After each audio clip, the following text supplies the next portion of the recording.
Welcome back to the Matchday Roundup. On today's episode, we have got a couple of exciting games for you. We have the Newcastle Jets versus Sydney FC, and we also have Football St George versus Hills United.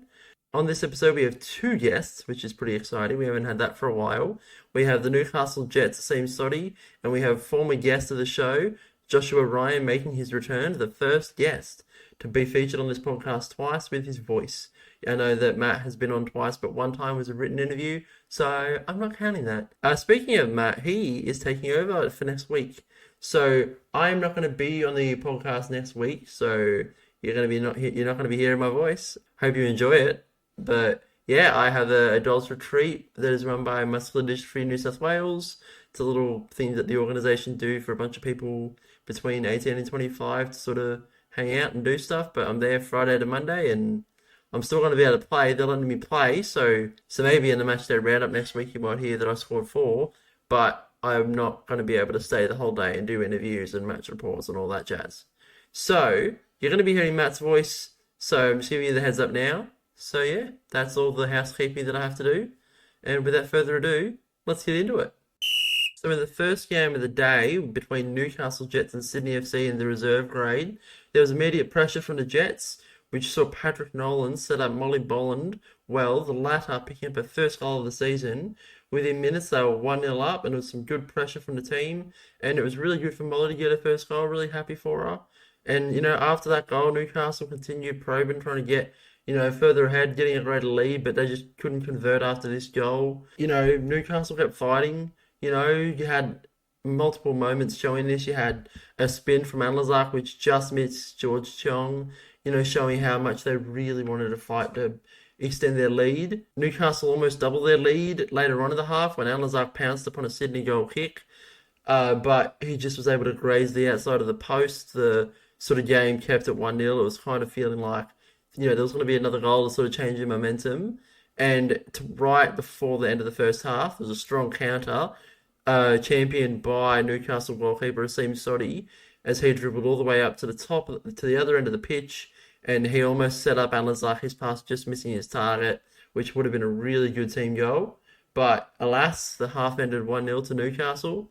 And yeah, they continued their pressure after the first half, and in the opening minutes of the second half, they still couldn't convert. Sydney were beginning to have more chances toward the end of the second half, but Newcastle held on to the lead well.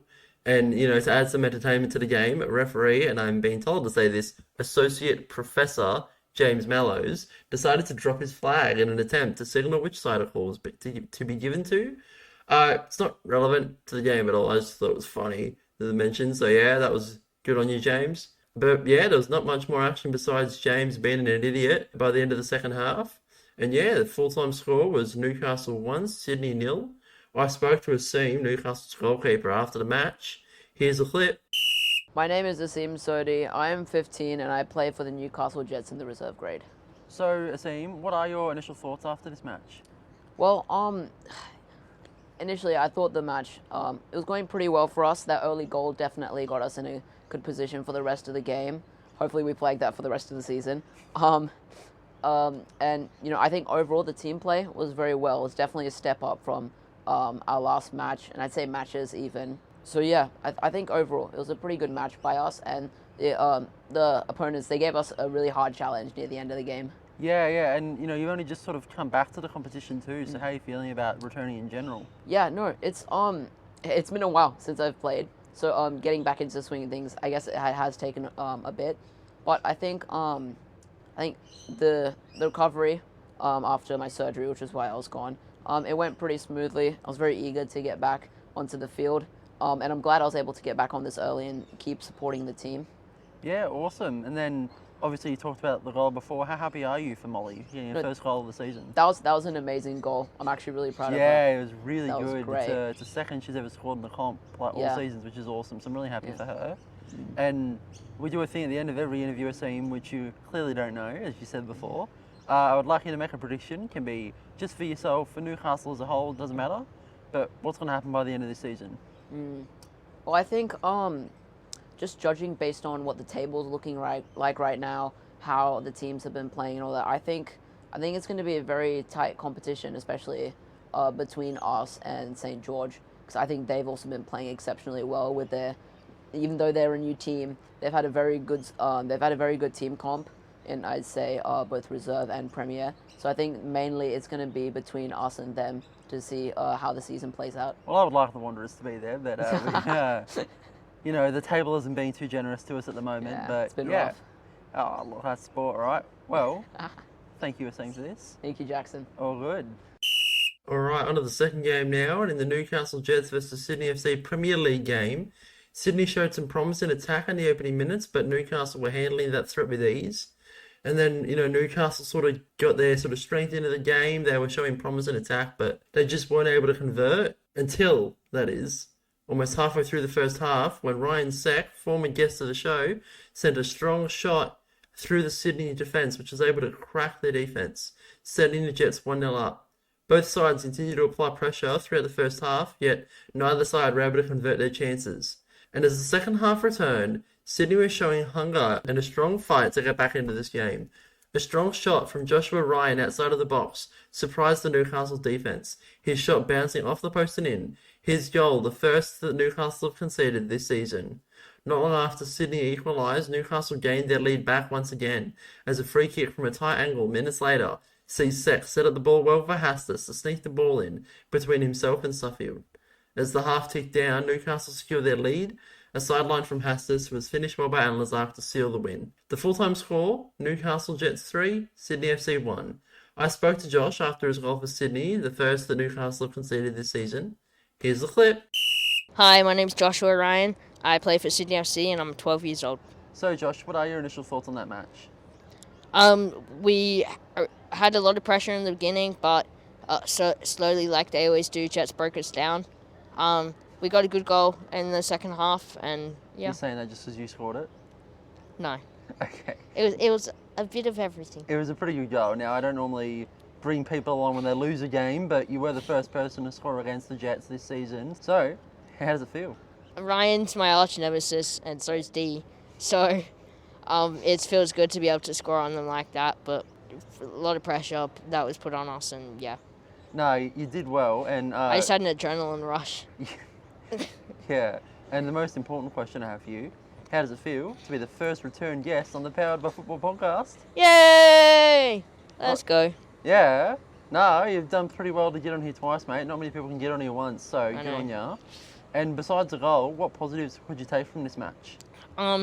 Every loss is a learning opportunity. So we learnt a lot from that game, and we will always keep progressing and getting better.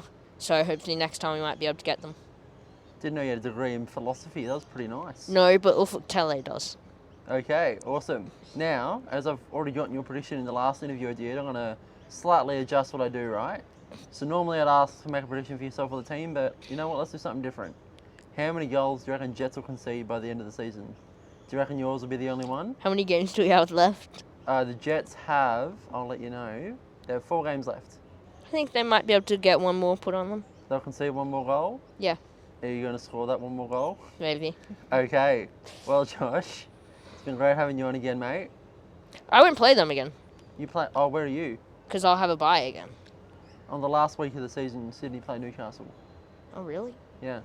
God, you look at the bloody table, don't you? No, I don't. You have no idea what's going on. You just rock up. You don't even know who you're playing every week. Yep. Jesus Christ. Well, Josh, it's been fun having you on. Thank you. All right.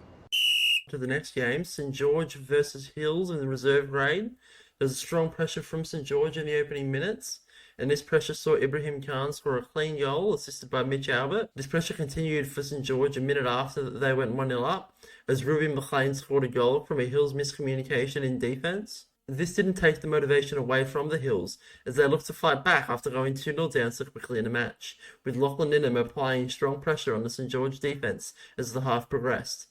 Neither side was able to get a goal to shift the momentum for the side before the end of the first half, but, 2-0 still a decent score for St George.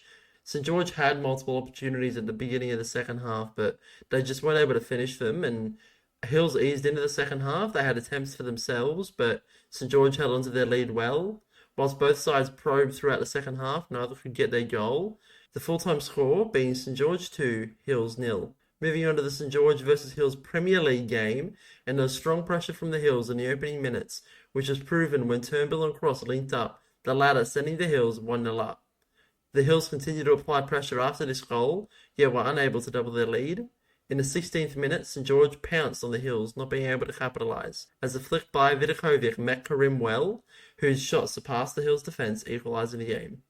But not for long. A minute later, a high sideline by Jacob Cross met Turnbull perfectly, and that sent the Hills 2-1 up immediately after conceding the equalising goal. In what can only be described as inertia, I guess, St George, a minute after going 2-1 down, and 2 minutes after equalising at 1-1, grazed the outside of the post, just missing their chance to equalise the game once again. At half-time, St George trailed the Hills 2-1. As the second half commenced, there was strong pressure from St George in the opening minutes, yet they just weren't able to convert these chances. The Hills had their backs against the wall for their closing minutes of the match, as St George's press was continuous. However, it just wasn't their day. The Hills held on for the remainder of the match as they beat St George 2-1. Alright, moving on to the tables now, and in the reserve grade, Football St George currently lead with 19 points. In second place is Newcastle Jets sitting on 18 points. The Western Sydney Wanderers sit on 10 points. Hills United sit in fourth with 5 points. And Sydney FC sit in last with 4 points. Looking over to the statistics now for the reserve grade, and Shannon Anlazak still leads this competition with 5 goals. In second place is Ruby McLean with 4. And a tie for third between Lachlan Ninham, Patrick Nolan, and myself, Jackson Taylor. On the assist chart, not much has changed, except that there is now a solidified third place, with 4 assists for Shannon Anlazak in first, 3 for Mitch Albert in second, and 2 for Patrick Nolan.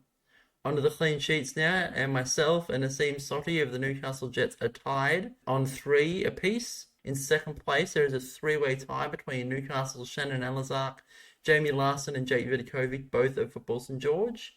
And in third is a 3-way tie between Football St George's Logan Balderson and Hills United's Ollie McPhail and Lockie Ninham. Onto the Premier League table now, and Newcastle lead the table to no one's surprise with 7 wins and 1 draw.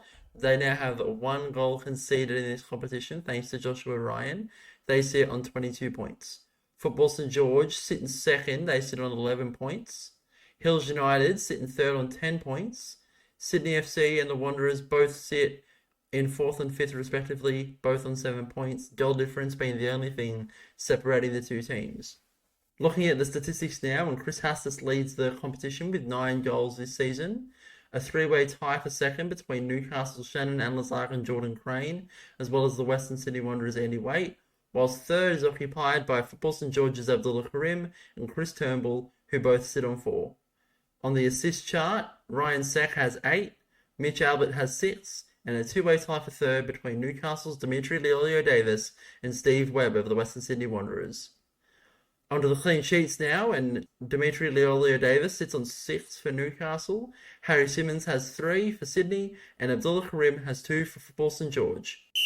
You can get involved in power chair football here in New South Wales as an athlete, coach, referee or volunteer by visiting the NSW PFA website linked below.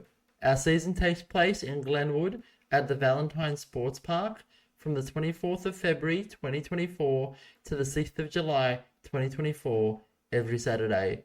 Contact info@nswpfa.org.au for more information.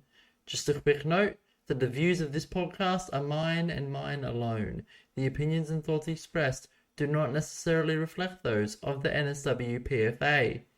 If you want to get in touch with the podcast, you can follow us at Powered by Football Pod on Instagram, join our Facebook group, Powered by Football Podcast, or follow our Twitter account, Powered by Pod. Thanks for listening.